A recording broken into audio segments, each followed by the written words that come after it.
राधे हमर मिथिलावासी प्रणाम करै छी और पूरा भारतवासी के आइ हम कहऽ लेल सोचै छी अहाँ सबके जे आइ हम चलि गेल छलिए कहीं पंचायत ऑफिस में कोनो काज के लेल। तऽ हम आइ खाना नहीं बना सकलिए। तो वो हमर पति तऽ कहियो नहीं किछु करै छथिन, लेकिन आइ खाना बना के रखने छलखिन हँ। आरो किछु खाना घर में सुबह के छलैया आ दुकान से मछली आरो चना दाल के लऽ कऽ एलखिन हँ। तऽ आइ वएह सब खाना ताना बना के खेलिए। ताहिमे छलैया मटर आरो चना के सब्जी आरो फूल गोभी मटर के सब्जी आरो बैंगन पत्ता गोभी के सब्जी और ओकरा बाद में मछली। तो यह सब धऽ कऽ आइ खाना भेलैया।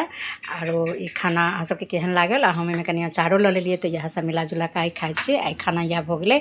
कनि आइ हम पंचायत ऑफिस गेल छलिए तऽ ओहिमे कनि हमरा किछु किछु सीखऽ लए मिललैया। आरो हम कोनो गेल छलिए अपना कोनो काज लए तऽ ओहिमे हमरा कनि कनि कथु कथु सीखऽ लए मिललैया। ओहि चलते हम चलि गेलिए। आब हम सोचै छियै कनि कनि हम जाकऽ देखिए जे हमरा कनि कनि हम अपना गाँव सबमे कनि कऽ सकिए, निकलि सकिए, बाजि सकी। कहूँ सीखऽ लए एक्सपीरियंस रहतै तहने ने बाजि सकबै।